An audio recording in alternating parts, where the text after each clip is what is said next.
Cylinder ಕೊರತೆಯಿಂದ ಬೆಂಗಳೂರಿನ ಪರಿಸ್ಥಿತಿ ಏನು ಅಂತಕ್ಕಂಥದ್ದನ್ನು ನೀವು ಆರಂಭದಲ್ಲಿ ನೋಡಿದ್ರಿ. ಆದರೆ ರಾಜ್ಯದ ಇತರ ಕಡೆ ಏನು, ಅಲ್ಲೂ ಏನು ಪರಿಸ್ಥಿತಿ ಭಿನ್ನವಾಗಿಲ್ಲ. ರಾಜ್ಯದ ಹಲವೆಡೆಗಳಲ್ಲಿ ಗ್ಯಾಸ್ ಸಿಲಿಂಡರ್ಗಾಗಿ ಸಾರ್ವಜನಿಕರು ಮುಗಿಬಿದ್ದಿದ್ದಾರೆ. ರಾಜ್ಯದ ನಾನಾ ಭಾಗಗಳಲ್ಲಿ ಗ್ಯಾಸ್ ಅವಾಂತರಗಳು ಅದೇ ರೀತಿ ಮುಂದುವರಿತಾ ಇದೆ. ಅದರಂತೆ ಸಿಲಿಂಡರ್ ಸಮಸ್ಯೆಯಿಂದ ನಾನಾ ರೀತಿಯ ಸಮಸ್ಯೆಗಳನ್ನು ಹೋಟೆಲ್ ಮಾಲೀಕರು ಈಗ ಅನುಭವಿಸ್ತಾ ಇದ್ದಾರೆ. ಇನ್ನೂ ಕೆಲವು ಕಡೆ ಅಂತೂ ಹೋಟೆಲ್ಗಳಿಗೆ ಬೀಗ ಹಾಕುವ ಪರಿಸ್ಥಿತಿ, ಕೆಲವರು ಬೀಗ ಹಾಕಿಬಿಟ್ಟಿದ್ದಾರೆ, ಕೆಲವರು ಹಾಗೂ ಹೀಗೂ ಮ್ಯಾನೇಜ್ ಮಾಡ್ತಾ ಇದ್ದಾರೆ. ರಾಜ್ಯದ ಪರಿಸ್ಥಿತಿ ಏನು ಅಂತ ನೋಡೋಣ ಬನ್ನಿ. ರಾಜ್ಯಾದ್ಯಂತ ಗ್ಯಾಸ್ ಸಿಲಿಂಡರ್ ಸಮಸ್ಯೆ, ಸಿಲಿಂಡರ್ ಪೂರೈಕೆಯಲ್ಲಿ ಭಾರೀ ವ್ಯತ್ಯಯ, ಸಿಲಿಂಡರ್ ಸಿಗದೆ ಹೋಟೆಲ್ಗಳಿಗೆ ಗ್ಯಾಸ್ ಟ್ರಬಲ್. ರಾಜ್ಯದಾದ್ಯಂತ ಎಲ್ಪಿಜಿ ಪೂರೈಕೆಯಲ್ಲಿ ವ್ಯತ್ಯಯ ಉಂಟಾಗಿದ್ದು, ದಿನನಿತ್ಯ ರಾಜ್ಯದ ಹಲವೆಡೆಗಳಲ್ಲಿ ಗ್ಯಾಸ್ ಸಿಲಿಂಡರ್ಗಾಗಿ ಸಾರ್ವಜನಿಕರು ಮುಗಿಬೀಳ್ತಿದ್ದಾರೆ. ರಾಜ್ಯದ ನಾನಾ ಭಾಗಗಳಲ್ಲಿ ಗ್ಯಾಸ್ ಅವಾಂತರಗಳು ಮುಂದುವರೆದಿದೆ. ಅದರಂತೆ ಸಿಲಿಂಡರ್ ಸಮಸ್ಯೆಯಿಂದ ನಾನಾ ರೀತಿಯ ಸಮಸ್ಯೆಗಳನ್ನು ಹೋಟೆಲ್ ಮಾಲೀಕರು ಅನುಭವಿಸುತ್ತಿದ್ದಾರೆ. ಇನ್ನು ಕೆಲವೆಡೆ ಹೋಟೆಲ್ಗಳಿಗೆ ಬೀಗ ಹಾಕುವಂತಹ ಪರಿಸ್ಥಿತಿ ನಿರ್ಮಾಣವಾಗಿದೆ. ರಾಯಚೂರಿನ ಹೋಟೆಲ್ಗಳಿಗೆ 5 ಕೆಜಿ ಸಿಲಿಂಡರ್ ಆಸರೆ. 5 ಕೆಜಿ ಸಿಲಿಂಡರ್ಗಳಲ್ಲಿ ಅಲ್ಪ ಪ್ರಮಾಣದ ಆಹಾರ ತಯಾರಿಕೆ. ಮಿಡಲ್ ಈಸ್ಟ್ ದೇಶಗಳ ಯುದ್ಧದ ಎಫೆಕ್ಟ್ನಿಂದಾಗಿ ರಾಯಚೂರಿನಲ್ಲಿ ಹೋಟೆಲ್ಗಳು ಬಂದಾಗುವ ಹಂತಕ್ಕೆ ತಲುಪಿವೆ. ನಗರದಲ್ಲಿ ಹೋಟೆಲ್ಗಳಿಗೆ ನಿತ್ಯ 5 ಕೆಜಿಯ ಸಿಲಿಂಡರ್ ಮಾತ್ರ ಸಿಗ್ತಿದ್ದು, ಪ್ರತಿನಿತ್ಯ 5 ಕೆಜಿಯ 2 ಸಿಲಿಂಡರ್ಗಳಲ್ಲಿಯೇ ಹೋಟೆಲ್ಗಳು ನಡೀತಾ ಇದೆ. ನಿತ್ಯ 19 ಕೆಜಿಯ 2 ಸಿಲಿಂಡರ್ ಖಾಲಿ ಆಗ್ತಿದ್ದ ಹೋಟೆಲ್ಗಳಿಗೆ ಗ್ಯಾಸ್ ಟ್ರಬಲ್ ತೀವ್ರವಾಗ್ತಿದೆ. 5 ಕೆಜಿ ಗ್ಯಾಸ್ ಸಿಲಿಂಡರ್ಗಳಲ್ಲಿ ಹೋಟೆಲ್ ಮಾಲೀಕರು ಅಲ್ಪ ಪ್ರಮಾಣದ ಆಹಾರವನ್ನು ತಯಾರಿಸಿ ಮಾರ್ತಿದ್ದಾರೆ. ಎಣ್ಣೆ ಪದಾರ್ಥಗಳಾದ ದೋಸೆ, ಪೂರಿ ಸಂಪೂರ್ಣ ಬಂದ್ ಆಗಿದೆ. ಇರಾನ್ ಇಸ್ರೇಲ್ ಯುದ್ಧದ ಪರಿಣಾಮವಾಗಿ ರಾಯಚೂರಿನಲ್ಲಿ ಹೋಟೆಲ್ ಉದ್ಯಮಗಳೇ ಮುಚ್ಚುವಂಥ ಪರಿಸ್ಥಿತಿಗೆ ಬಂದಿರುವಂಥದ್ದು. ನಿಜಕ್ಕೂ ಕೂಡ ಅವರಿಗೆ ದಿನ ಲಭ್ಯವಿದ್ದಂಥ ಗ್ಯಾಸ್ಗಳು ಏನಿದೆ ಆ ಸಿಲಿಂಡರ್ ಸಿಗ್ತಾ ಇಲ್ಲ. ಹೀಗಾಗಿ ಅವರ ಬೇಡಿಕೆ ಎಷ್ಟೇ ಇದ್ರೂ ಕೂಡ ಅವರಿಗೆ ಅಲ್ಪ ಪ್ರಮಾಣದ ಏನು ಸಿಲಿಂಡರ್ಗಳನ್ನ ಒದಗಿಸುವಂಥ ಕೆಲಸ ಆಗ್ತಾ ಇರುವಂಥದ್ದು ಅಷ್ಟೇ. ನಾವಿಲ್ಲಿ ನಿಮಗೆ ತೋರಿಸ್ತಾ ಇದ್ದೀವಿ. ಇಲ್ಲಿರ್ತಕ್ಕಂಥ ಒಂದು ಹೋಟೆಲ್ನ 4 ಪಾಯಿಂಟ್ಗಳೇನಿದೆ, ಅವರು ಪ್ರತಿ ಬಾರಿ ಕೂಡ 19 ಕೆಜಿಯ ಸಿಲಿಂಡರ್ಗಳನ್ನು ಅವರು ಬಳಸ್ತಾ ಇದ್ರು. 4 ಪಾಯಿಂಟ್ಗಳಲ್ಲೂ ಕೂಡ ಪ್ರತಿನಿತ್ಯ ಅವರು ಬಳಸ್ತಾ ಇದ್ದಂಥದ್ದು. ಆದರೆ ಈಗ ಸಿಲಿಂಡರ್ನ ಅಭಾವ ಇರೋದ್ರಿಂದ ಕೇವಲ ಅವರು 2 ಕಲೆಕ್ಟ್ ಮಾಡಿದ್ದಾರೆ. ಇನ್ನೊಂದು ಖಾಲಿ ಇರುವಂಥ ಸಿಲಿಂಡರ್ ಇದೆ, ಅದು ಕೂಡ ಕೇವಲ 5 ಕೆಜಿಯ ಸಿಲಿಂಡರ್ನ ಕೊಟ್ಟಿರುವಂಥದ್ದು. ಇದರಿಂದ ನಾವು ಎಷ್ಟರ ಮಟ್ಟಿಗೆ ಇಲ್ಲಿ ಅಡುಗೆನ ತಯಾರು ಮಾಡುವಂಥದ್ದು, ಏನು ಗ್ರಾಹಕರಿಗೆ ನಾವು ಉಣಬಡಿಸಲಿಕ್ಕೆ ಸಾಧ್ಯ ಆಗುತ್ತೆ ಅನ್ನುವಂಥ ಚಾಲೆಂಜನ್ನು ಹೋಟೆಲ್ ಮಾಲೀಕರು ಎದುರಿಸ್ತಾ ಇರುವಂಥದ್ದು. ಈಗಾಗಲೇ ದೋಸೆ ಇರ್ಬೋದು, ಪೂರಿ ಇರ್ಬೋದು, ಈ ಥರದ ಪದಾರ್ಥಗಳನ್ನು ಹೆಚ್ಚು ಗ್ಯಾಸ್ನ ಬಳಸಬೇಕಾದಂಥ ಅಡುಗೆ ಪದಾರ್ಥ ಇದೆ, ಅವೆಲ್ಲವುಗಳು ಕೂಡ ಬಂದ್ ಮಾಡಿದ್ದಾರೆ. ಕೇವಲ ಇಡ್ಲಿ ಇರ್ಬೋದು, ರೈಸ್ ಇರ್ಬೋದು, ಈ ಥರದ ಐಟಮ್ಗಳನ್ನು ಮಾತ್ರ ಈಗಾಗಲೇ ಅವರು ಬಳಕೆ ಮಾಡ್ತಾ ಇದ್ದಾರೆ.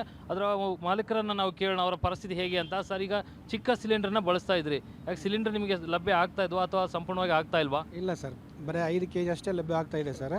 ಒಂದು ದಿವಸಕ್ಕೆ 5 ಕೆಜಿ 2 ಕೊಡ್ತಾ ಇದ್ದಾರೆ ಸರ್. ನಾವು ಮುಂಚೆ 19 ಕೆಜಿ 2 ಸಿಲಿಂಡರ್ ಬಳಸ್ತಾ ಇದ್ವಿ. 19 ಕೆಜಿ 2 ಹೋಗ್ತಾ ಇತ್ತು ಸರ್. ಈಗ 5 ಕೆಜಿ 2 ಕೊಡ್ತಾ ಇದ್ದಾರೆ ಸರ್. ಉಳಿದದ್ದು ನಮಗೆ ಶಾರ್ಟೇಜ್ ಆಗ್ತಾ ಇದೆ ಸರ್. ನಮಗೆ ಇಡ್ಲಿ, ವಡ, ಉಪ್ಪಿಟ್ಟು, ಸಿರಾ ಇಷ್ಟೆಲ್ಲ ಕೊಡ್ತಾ ಇದ್ದೀವಿ ಸರ್. ಪೂರಿ, ಆಮೇಲೆ ದೋಸೆ ಇವೆಲ್ಲ ಬಂದ್ ಮಾಡಿದ್ವಿ ಸರ್. ಇನ್ನು ಗದಗದ ವೀರೇಶ್ವರ ಪುಣ್ಯಾಶ್ರಮದ ದಾಸೋಹಕ್ಕೂ ಗ್ಯಾಸ್ನ ಬಿಸಿ ತಟ್ಟಿದೆ. ಗ್ಯಾಸ್ ಪೂರೈಕೆ ಆಗದಿದ್ದಕ್ಕೆ ಮಠದ ದಾಸೋಹದ ಸಮಿತಿ ಪರದಾಡುವಂತಹ ಪರಿಸ್ಥಿತಿ ಬಂದೊದಗಿದೆ. ನಿತ್ಯ ಸಾವಿರಾರು ಜನ ಪ್ರಸಾದ ಮಾಡುವ ವೀರೇಶ್ವರ ಪುಣ್ಯಾಶ್ರಮಕ್ಕೆ ಗ್ಯಾಸ್ ಸಮಸ್ಯೆಯಿಂದ ಮಕ್ಕಳು, ಭಕ್ತರಿಗೆ ಪ್ರಸಾದದ ಕೊರತೆ ಉಂಟಾಗಿದೆ. ಕಳೆದ 2 ದಿನಗಳಿಂದ ಉಪಹಾರ, ಊಟದಲ್ಲಿ ವ್ಯತ್ಯಯ ಉಂಟಾಗಿದೆ. ಗದಗಿನ ಪಂಡಿತ್ ಪುಟ್ಟರಾಜ್ ಕವಿ ಗವಾಯಿಗಳ ಒಂದು ವೀರೇಶ್ವರ ಪುಣ್ಯಾಶ್ರಮ, ಈ ಮಠಕ್ಕೂ ಕೂಡ ಈಗ ಗ್ಯಾಸ್ನ ಸಮಸ್ಯೆ ಎದುರಾಗಿ ಅನೇಕ ಒಂದು ಊಟ ಉಪಹಾರದಲ್ಲಿ ತೊಂದರೆ ಆಗಿದೆ. ಹಾಗಾಗಿ ಈಗ ಆ ಮಠದ ಆಶ್ರಮದ ಈಗ ಮ್ಯಾನೇಜರ್ ಸಹ ಈಗ ನಮ್ಮ ಜೊತೆಗಿದ್ದಾರೆ, ಅವ್ರನ್ನೂ ಕೂಡ ಮಾತಾಡ್ಸೋಣ. ಸರ್, ಈ ಮಠದಲ್ಲಿ ಎಷ್ಟು ಜನ ಒಂದು ಅನಾಥ ಮಕ್ಕಳಿದ್ದಾವೆ, ಜೊತೆಗೆ ಪ್ರತಿನಿತ್ಯ ಎಷ್ಟು ಜನ ಸಂಖ್ಯೆಯಲ್ಲಿ ಪ್ರಸಾದಕ್ಕೆ ಬರ್ತಾರೆ ಸರ್ ಜನ ಈ ಮಠಕ್ಕೆ? ಪ್ರತಿನಿತ್ಯನೂ ಕೂಡ ವೀರೇಶ್ವರ ಪುಣ್ಯಾಶ್ರಮದಲ್ಲಿ 2,500ರಿಂದ 3,000 ಜನಸಂಖ್ಯೆ ಪ್ರಸಾದ ಮಾಡ್ತದೆ. ಗದಗ ವೀರೇಶ್ವರ ಪುಣ್ಯಾಶ್ರಮದ ಪೀಠದ ಒಡೆಯರಾಗಿರುವಂಥ ಪರಮ ಪೂಜ್ಯ ಡಾಕ್ಟರ್ ಕಲ್ಲಯ್ಯಜ್ಜನವರು ಅಪ್ಪಣೆ ಮಾಡಿದ್ದಾರೆ, ಭಕ್ತರು ಎಷ್ಟೊತ್ತಿಗೆ ಬರಲಿ, ಎಷ್ಟೇ ಜನ ಬರಲಿ, ಯಾವಾಗ ಬರಲಿ, ಹಾಗೇ ಹೋಗಬಾರ್ದು, ವೀರೇಶ್ವರ ಪುಣ್ಯಾಶ್ರಮದೊಳಗೆ ಪ್ರಸಾದವನ್ನು ತೆಗೆದುಕೊಂಡು ಹೋಗಬೇಕು ಅನ್ನುವಂಥ ಇಚ್ಛೆಯಿಂದ ಪ್ರತಿನಿತ್ಯನೂ ಕೂಡ ಇಲ್ಲೇ ಸಾವಿರ ಜನಸಂಖ್ಯೆ ಬರ್ತದೆ, ಪ್ರಸಾದ ಮಾಡಿಕೊಂಡು ಹೋಗ್ತದೆ. ಆದರೆ ಇವತ್ತಿನ ದಿವಸ ಇಲ್ಲೇ ನಿತ್ಯ ಪ್ರಸಾದ ಮಾಡುವಂತೆ ಮಾಡಲಿಕ್ಕೆ ಆಗೋದಿಲ್ಲ. ಕಾರಣ ಇಷ್ಟೇ, ಇವತ್ತು ಗ್ಯಾಸ್ ಸಮಸ್ಯೆ ಆಗಿಬಿಟ್ಟದ. ಏನಾದರೂ ನಾವು ದಾಸೋಹದೊಳಗೆ ಮಿರ್ಚಿ ಮಾಡಬೇಕು ಅಂದ್ರೆ, ಬಜ್ಜಿ ಮಾಡಬೇಕು ಅಂದ್ರೆ, ಟಿಫನ್ ಮಾಡಬೇಕು ಅಂದ್ರೆ ಇವತ್ತು ಆಗೋದಿಲ್ಲ, ಭಾಳ ತೊಂದರೆ ಆಗ್ತದೆ. ಸೌದಿ ಒಲೆ ಮೇಲೇನ ಅದನ್ನು ಅಡುಗೆ ತಯಾರು ಮಾಡಬೇಕಾಗ್ತದೆ. ಅದಕ್ಕೆ ಇವತ್ತು ಗ್ಯಾಸು ಇಲ್ಲದೇ ಇರುವುದಕ್ಕೆ ಭಾಳಷ್ಟು ತೊಂದರೆ ಆಗ್ಯದ. ರೊಟ್ಟಿ ಆಗಲಿ, ಚಪಾತಿ ಆಗಲಿ, ಪಲ್ಯ ಆಗಲಿ, ಇತರೆ ಬಜ್ಜಿ, ಮಿರ್ಚಿ, ಟಿಫನ್ನು ಇವೆಲ್ಲ ಮಾಡಲಿಕ್ಕೆ ಗ್ಯಾಸ್ ಇಲ್ಲದಕ್ಕೆ ಭಾಳಷ್ಟು ತೊಂದರೆ ಆಗ್ಯದ. ಮಠದೊಳಗೆ ಪ್ರತಿನಿತ್ಯ ಎಷ್ಟು ಸಿಲಿಂಡರ್ಗಳು ಸಪ್ಲೈ ಆಗ್ತಿತ್ತು, ಎಷ್ಟು ಖಾಲಿ ಆಗ್ತಿತ್ತು, ಈಗ ಎಷ್ಟು ದಿವಸದಿಂದ ಗ್ಯಾಸ್ ಸಮಸ್ಯೆ ಆಗ್ತಾಯಿದೆ ಸರ್? ನಿತ್ಯನೂ ಕೂಡ ನಾವು 2 ಕಡೆಯಿಂದ ಒಟ್ಟು 4 ಗ್ಯಾಸ್ ತರಿಸ್ತಿದ್ವಿ. ಅದಕ್ಕೆ ಅವು ಎಲ್ಲವೂ ಈಗ ಇಲ್ಲ, ನಮ್ಮಲ್ಲೇ ಸ್ಟಾಕ್ ಇಲ್ಲ, ನಾವು ಸ್ಟಾಕು ಆದ ನಂತರ ಕೊಡ್ತೇವೆ ಅಂತ ಹೇಳ್ತಾರೆ. ಅದಕ್ಕೆ ನಮಗೆಲ್ಲ ಇಲ್ಲೇ ಆಶ್ರಮಕ್ಕೆ ಪ್ರಸಾದ ತಯಾರು ಮಾಡಲಿಕ್ಕೆ ಗ್ಯಾಸನ್ನು ಅನುಕೂಲ ಮಾಡಿಕೊಡಬೇಕು ಅಂತ ನಾನು ತಿಳಿಸ್ತಾ ಇದ್ದೆ. ಬೀದರ್ನಲ್ಲಿ ಸೌದೆಗೆ ಭಾರಿ ಡಿಮ್ಯಾಂಡ್, 100ರಿಂದ 150 ರೂಪಾಯಿ ರೇಟ್ ಹೆಚ್ಚಳ. ಇರಾನ್ ಮತ್ತು ಇಸ್ರೇಲ್ ನಡುವಿನ ಯುದ್ಧದ ಎಫೆಕ್ಟು ಬೀದರ್ನ ಸೌದೆಗೂ ತಟ್ಟಿದೆ. ವಾಣಿಜ್ಯ ಗ್ಯಾಸ್ ಸಿಲಿಂಡರ್ಗಳು ಸಿಗದೆ ಹೋಟೆಲ್, ರೆಸ್ಟೋರೆಂಟ್ ಮಾಲೀಕರು ಸೌದೆ ವಲಯ ಮೊರೆ ಹೋಗಿದ್ದಾರೆ. ಹೀಗಾಗಿ ಸೌದೆಗೆ ಡಿಮ್ಯಾಂಡ್ ಹೆಚ್ಚಾದ ಹಿನ್ನೆಲೆಯಲ್ಲಿ ಸೌದೆ ಅಡ್ಡೆಗಳ ಮಾಲೀಕರು ಸೌದೆ ರೇಟನ್ನು ಹೆಚ್ಚಳ ಮಾಡಿದ್ದಾರೆ. 1 ಕ್ವಿಂಟಲ್ ಸೌದೆಗೆ 100ರಿಂದ 150 ರೂಪಾಯಿ ಸೌದೆ ರೇಟ್ ಹೆಚ್ಚಳ ಮಾಡಲಾಗಿದೆ. ಈ ಹಿಂದೆ ಹುಣಸೆ ಮರದ 1 ಕ್ವಿಂಟಲ್ ಸೌದೆ 800 ರೂಪಾಯಿಗೆ ಸಿಗ್ತಿತ್ತು. ಇದೀಗ ಅದು 900 ರೂಪಾಯಿಗೆ ಏರಿಕೆ ಆಗಿದೆ.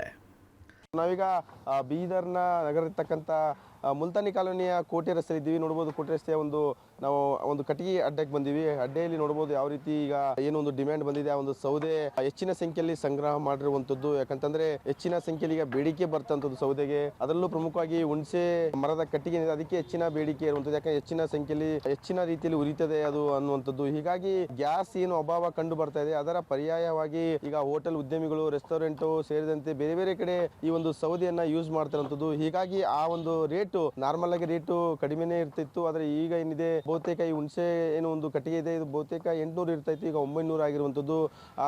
ಉಳಿದಂತ ಏನು ಕಟ್ಟಿಗೆ ಇತ್ತು ಅದು 600 ಸಿಗ್ತಾ ಇತ್ತು, ಅದು 600ರಿಂದ ಈಗ 700, 750 ಈ ರೀತಿ ಆಗ್ತಾ ಇರುವಂಥದ್ದು. ಅಂದ್ರೆ ಪ್ರಮುಖವಾಗಿ 100-150 ರೂಪಾಯಿ ಈಗ ಜಾಸ್ತಿ ಆಗಿರುವಂಥದ್ದು. ಪ್ರಮುಖವಾಗಿ ಏನು ಒಂದು ಇರಾನ್ ಮತ್ತು ಇಸ್ರೇಲ್ ನಡುವೆ ವಾರ್ ನಡೀತದೆ, ಅದರ ಎಫೆಕ್ಟ್ ಆಗಿ ಗ್ಯಾಸ್ ಸಿಲಿಂಡರ್, LPG ಗ್ಯಾಸ್ ಆಗಿರ್ಬೋದು ಸಿಗ್ತಾ ಇಲ್ಲ. ಅದರ ಒಂದು ಪರಿಣಾಮವಾಗಿ ಇವತ್ತು ಈ ಒಂದು ಸೌದೆಯ ರೇಟು ಹೆಚ್ಚಾಗ್ತಾ ಇರುವಂಥದ್ದು. ಹೀಗಾಗಿ ಗಡಿ ಜಿಲ್ಲೆ ಬೀದರ್ನ ಹೋಟೆಲ್ ಉದ್ಯಮಿಗಳು ಏನಿದ್ದಾರೆ ನಿಜಕ್ಕೂ ಒಂದು ರೀತಿಯ ಕಂಗಾಲ್ ಆಗ್ತಾ ಇರುವಂಥದ್ದು. ಯಾಕಂತಂದ್ರೆ ರೇಟು ಪ್ರತಿಯೊಂದು ಇದಾಗ್ತಾ ಇದೆ. ಈಗ ಬಂದಂತ ಗ್ರಾಹಕರು ಕೂಡ ಹೆಚ್ಚು ರೇಟ್ ಮಾಡಕ್ ಆಗ್ತಾ ಇಲ್ಲ, ಜೊತೆಗೆ ಇಲ್ಲಿ ಅಡಿಗೆ ಕೂಡ ಮಾಡಕ್ ಆಗ್ತಾ ಇಲ್ಲ. ಹೀಗಾಗಿ ಒಂದು ರೀತಿಯ ಅವರು ಕೂಡ ಒಂದು ರೀತಿಯ ಸಂಕಷ್ಟ. ಈಗ ನಮ್ಮ ಜೊತೆಗೆ ಏನು ಒಂದು ಕಟ್ಟಿಗೆ ಅಡ್ಡೆಯ ಮಾಲೀಕರಿದೆ, ಅವ್ರನ್ನೇ ಮಾತಾಡ್ಸೋಣ ಯಾವ ರೀತಿ ಜಾಸ್ತಿ ಆಗಿದೆ ರೇಟ್ ಅಂತ. ಸರ್ ಪ್ರಮುಖವಾಗಿ ಈಗ ಎಷ್ಟು ರೇಟ್ ಜಾಸ್ತಿ ಆಗಿದೆ ಸರ್? ಬಹುತೇಕ ಈಗ ಹುಣಸೆ ಕಟ್ಟಿಗೆ ಮತ್ತು ಬೇರೆ ಕಟ್ಟಿಗೆ ಎಷ್ಟು ವ್ಯತ್ಯಾಸ ಬರ್ತದೆ? 100 ರೂಪಾಯಿ ಹೆಚ್ಚಾಗ್ಯಾರ ರೀ. ಹುಣಸೆಕಾಯಿ ಕಟ್ಗಿ 800 ರೂಪಾಯಿ, 900 ರೂಪಾಯಿ ಆಗ್ಯದ. ಪಹಲೆ 800 ಇತ್ತು. ಗೈರಿ ಕಟ್ಗಿ ಬಬ್ಲೇದ್ ಬೇಯಿಂದ ಎಲ್ಲ ಕಲ್ವರ್ಕಿ ಇದ್ದರೆ 700 ಮಾಡಿದ್ವಿ ರೀ. ಕಟ್ಗಿ 100 ರೂಪಾಯಿ ಡಿಮ್ಯಾಂಡ್ ಆಗ್ಯದ. ಚಿಕ್ಕಬಳ್ಳಾಪುರದಲ್ಲೂ ಹೋಟೆಲ್ಗಳು ಸೌದೆ ಒಲೆಯ ಮೊರೆ ಹೋಗಿವೆ. ಗ್ಯಾಸ್ ಬಂದ್ ಮಾಡಿ ಸೌದೆ ಒಲೆ ಮೂಲಕ ಅಡಿಗೆ ರೆಡಿ ಮಾಡ್ತಿದ್ದಾರೆ. ಚಿಕ್ಕಬಳ್ಳಾಪುರ ನಗರದ ಪಾಪುಸಂದ್ರ ಬಳಿಯ ಭಗವತಿ ಹೋಟೆಲ್ನಲ್ಲಿ ಸಿಲಿಂಡರ್ ಸಮಸ್ಯೆಯಿಂದ ಹೋಟೆಲ್ನ ಹಿಂಭಾಗ ತಾತ್ಕಾಲಿಕ ಶೆಡ್ ಅನ್ನು ನಿರ್ಮಾಣ ಮಾಡಿ ಸೌದೆ ಒಲೆ ಮೂಲಕ ಅಡುಗೆಯನ್ನ ರೆಡಿ ಮಾಡ್ತಿದ್ದಾರೆ. ಹೀಗಾಗಿ ಗಂಟೆಗಟ್ಟಲೆ ಗ್ರಾಹಕರು ಕಾಯುವ ಪರಿಸ್ಥಿತಿ ನಿರ್ಮಾಣವಾಗಿದ್ದು ಆಕ್ರೋಶ ವ್ಯಕ್ತಪಡಿಸುತ್ತಿದ್ದಾರೆ. ಹೋಟೆಲ್ನ ಮಾಲೀಕರು ಇವತ್ತು ಪರ್ಯಾಯವಾಗಿ ಸೌದೆ ಒಲೆಗಳನ್ನ ಮಾಡುವಂತಹ ಪರಿಸ್ಥಿತಿಗೆ ಬಂದಿದ್ದಾರೆ. ಈಗಾಗಲೇ ತಾವು ನೋಡ್ತಾ ಇದ್ರ ಚಿಕ್ಕಬಳ್ಳಾಪುರ ನಗರದ ವಾಪಸಂದ್ರದ ಬಳಿ ಇರುವಂತಹ ಒಂದು ಭಗವತಿ ಗ್ರ್ಯಾಂಡ್ ಹೋಟೆಲ್ ಅಂತೇಳಿ, ಆ ಹೋಟೆಲ್ನವರಲ್ಲಿದ್ದಂತ LPG ಸಿಲಿಂಡರ್ಗಳು ಎಲ್ಲವೂ ಕೂಡ ಖಾಲಿ ಆಗಿದೆ. ಹಾಗಾಗಿ ಇವತ್ತು ಭಾನುವಾರ ಸಹಜವಾಗಿ ಇಶಾಗೆ ಬರುವಂತಹ ಭಕ್ತರಿದ್ದಾರೆ, ಅವರಿಗೆ ಇದೇ ಹೋಟೆಲ್ ನ ನೆಚ್ಕೊಂಡಿದ್ರು. ಹಾಗಾಗಿ ಅವರಿಗೆ ಯಾವುದೇ ರೀತಿಯ ಸಮಸ್ಯೆ ಆಗಬಾರ್ದು ಅನ್ನೋ ಒಂದು ಕಾರಣಕ್ಕೆ, ಮತ್ತೆ ವ್ಯಾಪಾರ ವಹಿವಾಟು ನಡಿಬೇಕು ಅನ್ನೋ ಒಂದು ಕಾರಣಕ್ಕೆ ಇವತ್ತು ಹೋಟೆಲ್ ನ ಮುಚ್ಚಬಾರ್ದು ಅಂತೇಳಿ ಇವತ್ತು ಹೋಟೆಲ್ ನ ಹಿಂಭಾಗದಲ್ಲಿ ಒಂದು ಟೆಂಪರರಿ ಸೌದೆಯ ಒಲೆಗಳನ್ನ ರೆಡಿ ಮಾಡ್ಕೊಂಡು ಇವತ್ತು ಅಡುಗೆಯನ್ನ ಸಿದ್ಧಪಡಿಸ್ತಾ ಇರುವಂತಹ ದೃಶ್ಯಗಳನ್ನ ತಾವು ನೋಡ್ತಾ ಇದ್ರ. ಒಂದ್ ಕಡೆ ಈಗಾಗಲೇ ಕೂಡ ಹೋಟೆಲ್ ಇದ್ದಂತ ಎಲ್ಲ ಮೆನುವನ್ನ ಕಟ್ ಮಾಡಲಾಗಿದೆ. ಕೇವಲ ಇವತ್ತು ರೈಸ್ ಬಾತುವನ್ನ ಮಾಡುವಂಥದ್ದು ಮತ್ತೆ ಇಡ್ಲಿಯನ್ನ ಮಾಡುವಂಥದ್ದು, ಅದಕ್ಕೆ ಬೇಕಾದಂತ ಸಾಂಬಾರ್ ಮತ್ತೆ ಚಟ್ನಿಯನ್ನ ತಯಾರಿಕೆ ಮಾಡುವಂತಹ ಕೆಲಸವನ್ನ ಇಲ್ಲಿನ ಅಡುಗೆ ಸಿಬ್ಬಂದಿ ಮಾಡ್ತಾ ಇದ್ರೆ. ಎಲ್ಲವೂ ಕೂಡ ಈಗಾಗಲೇ ಕೂಡ LPG ಮೇಲೆ ಈ ಹೋಟೆಲ್ ಕಂಪ್ಲೀಟ್ ಆಗಿ ಅವಲಂಬಿತ ಆಗಿತ್ತು. ಆದರೆ LPG ಸಂಪೂರ್ಣವಾಗಿ ಖಾಲಿ ಆದ ನಂತರ ಏನು ಮಾಡಬೇಕು ಅಂತ ಹೋಟೆಲ್ ಮಾಲೀಕನವರಿಗೂ ಕೂಡ ದಿಕ್ಕು ತೋಚಿಲ್ಲ. ಹಾಗಾಗಿ ಇವತ್ತು ಪರ್ಯಾಯವಾಗಿ ಇವತ್ತು ಹೋಟೆಲ್ನ ಹಿಂಭಾಗದ ಖಾಲಿ ಜಾಗ ಏನಿತ್ತು ಅಲ್ಲಿ ಒಂದು ತಗಡಿನ ಶೆಡ್ನ ಶೀಟನ್ನು ಹಾಕ್ಕೊಂಡು ಟೆಂಪರವರಿಯಾಗಿ ಆ ಒಂದು ಶೀಟ್ನ ಕೆಳಭಾಗದಲ್ಲಿ ಇವತ್ತು ಈ ರೀತಿಯ ವ್ಯವಸ್ಥೆಯನ್ನು ಮಾಡಿಕೊಂಡು ಅಡುಗೆ ಮಾಡುವಂಥ ಕೆಲಸವನ್ನು ಮಾಡಲಾಗ್ತಾ ಇದೆ. ಬಹುತೇಕ ಹೋಟೆಲ್ಗೆ ಬರುವಂಥ ಗ್ರಾಹಕರು ಕೂಡ ಇವತ್ತು ಹೋಟೆಲ್ನಲ್ಲಿ ಯಾವುದೇ ರೀತಿಯ ಕೇಳಿದ ಮೆನು ಸಿಗ್ತಾ ಇಲ್ಲ. ಅವರಿಗೆ ಇರುವಂಥದ್ದು ಹೋಟೆಲ್ನವರು ಹೇಳಿದಂಥ ಸಿದ್ಧಪಡಿಸಿದಂಥ ಅಡುಗೆಯನ್ನು ಮಾತ್ರ ತೆಗೆದುಕೊಳ್ಬೇಕಾದಂಥ ಅನಿವಾರ್ಯ ಪರಿಸ್ಥಿತಿ. ಹಾಗಾಗಿ ಸಹಜವಾಗಿ ಇವತ್ತು ಚಿಕ್ಕಬಳ್ಳಾಪುರದಲ್ಲಿ ಬಹುತೇಕ ಹೋಟೆಲ್ಗಳಲ್ಲಿ ಇವತ್ತು ಗ್ಯಾಸ್ ಸಿಲಿಂಡರ್ ಖಾಲಿಯಾಗಿದೆ. ಯಾಕೆಂದರೆ 6ನೇ ದಿನಕ್ಕೆ ಕಾಲಿಟ್ಟಿದೆ ಇವತ್ತು ಗ್ಯಾಸ್ ಸಿಲಿಂಡರ್ನ ಅಭಾವ. ಹಾಗಾಗಿ ಎಲ್ಲೂ ಕೂಡ ವಾಣಿಜ್ಯ ಸಿಲಿಂಡರ್ಗಳು ಸಿಗ್ತಾ ಇಲ್ಲ. ಹಾಗಾಗಿ ಹೋಟೆಲ್ ಮಾಲೀಕರು ಒಂದು ರೀತಿ ಕಂಗಾಲಾಗಿದ್ದಾರೆ. ಒಂದು ರೀತಿ ಹೋಟೆಲ್ ಮುಚ್ಚಿದ್ರೆ ತಮ್ಮ ಬಿಸ್ನೆಸ್ಗೆ ಹೊಡೆತ ಬೀಳುತ್ತೆ, ಮತ್ತೆ ಬಂದಂತ ಗ್ರಾಹಕರಿಗೆ ಸಮಸ್ಯೆ ಆಗುತ್ತೆ, ಮತ್ತೊಂದು ಕಡೆ ಇರುವಂತಹ ಕೆಲಸಗಾರರಿಗೆ ಇವತ್ತು ಸಂಬಳ ಕೊಡ್ಲಿಕ್ಕೆ ಸಾಧ್ಯ ಆಗಲ್ಲ. ಹಾಗಾಗಿ ಪರ್ಯಾಯವಾಗಿ ಇವತ್ತು ಸೌದೆ ಒಲೆಯನ್ನ ನೆಚ್ಚಿಕೊಂಡು ಇವತ್ತು ಭಗವತಿ ಹೋಟೆಲ್ನ ಮಾಲೀಕರು ಮಾಡ್ತಾ ಇರುವಂತದ್ದು. ಹೋಟೆಲ್ ಉದ್ಯಮಕ್ಕೆ ಗ್ಯಾಸ್ ಹೊಡೆತ, ಹಣ್ಣು ತರಕಾರಿಗಳ ಬೆಲೆ ತೀವ್ರ ಕುಸಿತ.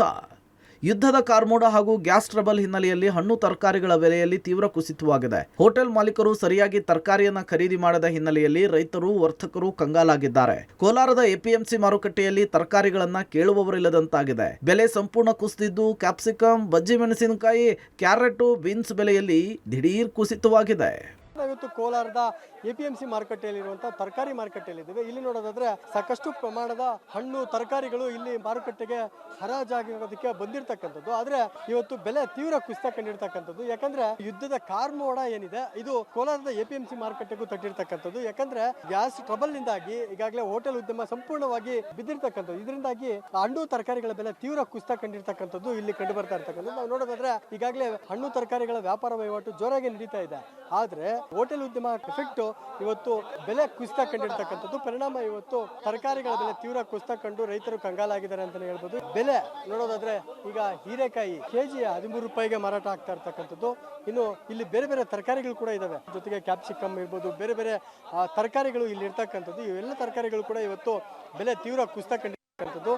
ಇದೆಲ್ಲ ಉದ್ದೇಶ ಇಷ್ಟೇ, ಏನು ಯುದ್ಧದಿಂದಾಗಿ ಇವತ್ತು ಗ್ಯಾಸ್ ಸಿಗ್ತಾ ಇಲ್ಲ, ಕಮರ್ಷಿಯಲ್ ಗ್ಯಾಸ್. ಇದರಿಂದಾಗಿ ಹೋಟೆಲ್ ಉದ್ಯಮ ಸಂಪೂರ್ಣವಾಗಿ ಕುಸಿದು ಬಿದ್ದಿರ್ತಕ್ಕಂಥದ್ದು. ಇದರಿಂದಾಗಿ ರೈತರು ಕಂಗಾಲಾಗಿರ್ತಕ್ಕಂಥದ್ದು. ಜೊತೆಗೆ ಇತ್ತ ಮಾರುಕಟ್ಟೆಯಲ್ಲಿ ವ್ಯಾಪಾರಸ್ಥರು ಕೂಡ ಒಂದು ರೀತಿಯಲ್ಲಿ ಕಂಗಾಲಾಗಿದ್ದಾರೆ ಅಂತಲೇ ಹೇಳ್ಬೋದು. ಯಾಕಂದರೆ ಈಗಾಗಲೇ ಇದು ಏನಿದೆ ಇಲ್ಲಿ ಹೋಟೆಲ್ಗಳಿಗೆ ಹೋಗ್ತಾ ಇದ್ದಂಥ ತರಕಾರಿಗಳಿರ್ಬೋದು, ಬೇರೆ ಬೇರೆ ಹಣ್ಣು ತರಕಾರಿಗಳೆಲ್ಲವೂ ಕೂಡ ಇವತ್ತು ಕುಸಿತ ಕಂಡಿರ್ತಕ್ಕಂಥದ್ದು. ಇದರಿಂದಾಗಿ ರೈತರು ಕಂಗಾಲಾಗುವಂಥ ಪರಿಸ್ಥಿತಿ ನಿರ್ಮಾಣ ಆಗಿರ್ತಕ್ಕಂಥದ್ದು. ಇದು APMC ಮಾರುಕಟ್ಟೆಗೂ ಕೂಡ ಇಸ್ರೇಲ್ ಹಾಗೂ ಇರಾನ್ ಯುದ್ಧದ ಎಫೆಕ್ಟ್ ತಟ್ಟಿರ್ತಕ್ಕಂಥದ್ದು. ಒಂದು ರೀತಿ ಪರೋಕ್ಷವಾಗಿ ಹೋಟೆಲ್ ಉದ್ಯಮ ಬೀಳ್ತಾ ಇದ್ದಂತೆ ಇದು ತರಕಾರಿಗಳು ಕೂಡ ಎಫೆಕ್ಟ್ ಆಗಿದೆ. ಜೊತೆಗೆ ಏನು ಒಂದು ರೀತಿಯಲ್ಲಿ ಯುದ್ಧವಾದರೂ, ಮಳೆ ಆದರೂ, ಅತಿವೃಷ್ಟಿ ಆದರೂ, ಅನಾವೃಷ್ಟಿ ಆದರೂ ಎಲ್ಲವೂ ಕೂಡ ರೈತರಿಗೆ ಎಫೆಕ್ಟ್ ಆಗುತ್ತೆ ಅನ್ನೋದಕ್ಕೆ ಇದೊಂದು ರೀತಿಯ ಉದಾಹರಣೆ, ತಾಜಾ ಉದಾಹರಣೆ ಅಂತಲೇ ಹೇಳ್ಬೋದಾಗಿದೆ. ಸಿಲಿಂಡರ್ ಎಫೆಕ್ಟ್, ಉದ್ಯೋಗ ಕಳೆದುಕೊಂಡ ಮಹಿಳೆಯರು. ಇನ್ನು ಸಿಲಿಂಡರ್ ಗ್ಯಾಸ್ ಪೂರೈಕೆಯಾಗದ ಹಿನ್ನೆಲೆಯಲ್ಲಿ ಹಲವು ಮಹಿಳೆಯರು ಕೆಲಸ ಕಳೆದುಕೊಂಡಿದ್ದಾರೆ. ಕಲಬುರಗಿಯ ಇಂದಿರಾ ಕ್ಯಾಂಟೀನ್ಗೆ ಗ್ಯಾಸ್ ಪೂರೈಕೆಯಾಗದ ಹಿನ್ನೆಲೆಯಲ್ಲಿ ಮಹಿಳೆಯರನ್ನ ಇಂದಿರಾ ಕ್ಯಾಂಟೀನ್ ಗುತ್ತಿಗೆದಾರರು ಕೈಬಿಟ್ಟಿದ್ದಾರೆ. 8 ರಿಂದ 10 ವರ್ಷಗಳಿಂದ ಇಲ್ಲಿ ಕೆಲಸ ಮಾಡ್ತಿದ್ವಿ, ಇದರಿಂದ ಬರೋ ಸಂಬಳದಿಂದ ಮನೆ ನಡೆಸ್ತಿದ್ವಿ, ನಮ್ಮ ಕಷ್ಟ ಯಾರಿಗೆ ಹೇಳಬೇಕು ಅಂತ ಅಳಲು ತೋಡ್ಕೊಂಡಿದ್ದಾರೆ.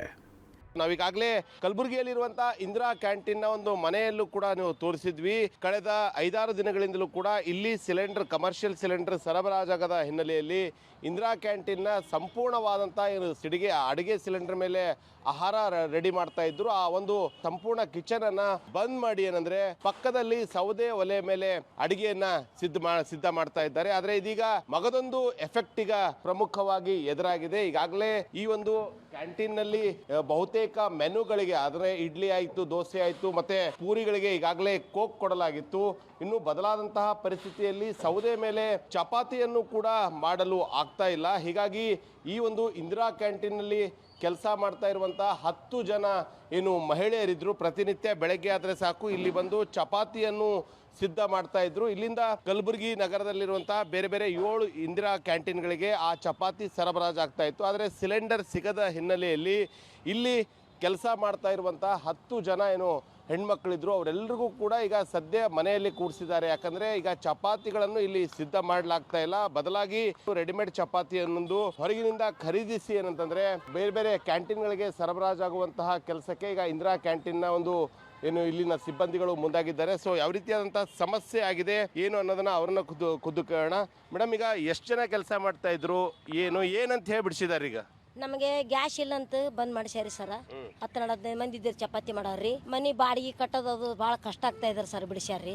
ಗ್ಯಾಸ್ ಇಲ್ಲಾರ ಬಟ್ಟಿಗೆ ತೊಂದರೆ ಆಗ್ತಾ ಇದಾರೆ ಸರ್. ಹೊರಗಿನ ಚಪಾತಿ ತಂದು ನಿಂದ್ರಿಸಬಾರ್ದಂತ ಕಳ್ಸಾಕತ್ತಾರ್ರಿ. 6 ಮಂದಿ ಇದ್ರೆ 600 ಚಪಾತಿ ರೀ ಸರ್, 7 ಮಂದಿ ಇದ್ರೆ 700 ಚಪಾತಿ ರೀ ಸರ್. ಹಿಂಗ್ ಕಳಿಸ್ತಾ ಇದ್ದೇವ್ರಿ. ಎಲ್ಲ ಅವರು ಎಲ್ಲಿ ಹೆಲ್ಪ್ ಆಗ್ತಿತ್ರಿ ಸರ್ ದವಾಖಾನೆಗೆ. ಒಬ್ಬರಿಗೆ ಎಷ್ಟು ಕೊಡ್ತಿದ್ರು ರೊಕ್ಕ 8,000 ಇದಾರೆ ಸರ್. 8,000 ಪಗಾರ ತಿಂಗಳಿಗೆ ಸರ್. ಗ್ಯಾಸ್ ಅಭಾವದ ಮಧ್ಯೆ ಕಾಳಸಂತೆ, ಗ್ಯಾಸ್ ರೀಫಿಲ್ಲಿಂಗ್ ಅಡ್ಡೆ ಮೇಲೆ ರೇಡ್. ರಾಜ್ಯದ ಹಲವೆಡೆ ಗ್ಯಾಸ್ ಸಿಲಿಂಡರ್ ಸಿಗದೆ ಹೋಟೆಲ್ ಮಾಲೀಕರು ಪರದಾಡ್ತಿದ್ದಾರೆ. ಆದರೆ ಗ್ಯಾಸ್ ಅಭಾವದ ಮಧ್ಯೆ ಕಾಳಸಂತೆಯಲ್ಲಿ ದುಪ್ಪಟ್ಟು ಬೆಲೆಗೆ ಸಿಲಿಂಡರ್ ಮಾರಾಟ ಮಾಡಲಾಗ್ತಿದೆ. ದಾವಣಗೆರೆ ನಗರದ ಗೋದಾಮ್ನಲ್ಲಿ ರೀಫಿಲ್ಲಿಂಗ್ ಅಡ್ಡೆ ಮೇಲೆ ಆಹಾರ ಇಲಾಖೆ ಮತ್ತು ಪೊಲೀಸರು ಜಂಟಿ ಕಾರ್ಯಾಚರಣೆ ನಡೆಸಿದ್ದಾರೆ. ಗೃಹ ಬಳಕೆಯ ಸಿಲಿಂಡರ್ಗಳನ್ನು ಆಟೋಗಳಲ್ಲಿರುವ ಸಿಲಿಂಡರ್ಗಳಿಗೆ ತುಂಬಿ ಕಳಿಸ್ತಾ ಇದ್ದು ಆರೋಪಿಗಳನ್ನು ವಶಕ್ಕೆ ಪಡೆಯಲಾಗಿದೆ. 6 ಗ್ಯಾಸ್ ಸಿಲಿಂಡರ್, ಗ್ಯಾಸ್ ರೀಫಿಲ್ಲಿಂಗ್ ಮಾಡುವಂತಹ ಮಿಷನ್ಗಳು ಸೇರಿದಂತೆ ಹಲವು ವಸ್ತುಗಳನ್ನು ವಶಕ್ಕೆ ಪಡೆದುಕೊಳ್ಳಲಾಗಿದೆ. ಒಟ್ಟಾರೆ ಮಧ್ಯಪ್ರಾಚ್ಯದಲ್ಲಿ ಯುದ್ಧದ ಹಿನ್ನೆಲೆಯಲ್ಲಿ ರಾಜ್ಯದಾದ್ಯಂತ ಗ್ಯಾಸ್ ಸಮಸ್ಯೆ ತಲೆದೋರಿದೆ. ಇನ್ನೆಷ್ಟು ದಿನ ಈ ಸಮಸ್ಯೆ ಇರುತ್ತೋ ಅಂತ ಜನ ಟೆನ್ಷನ್ ಮಾಡ್ಕೊಳ್ತಿದ್ದಾರೆ. News desk, public TV.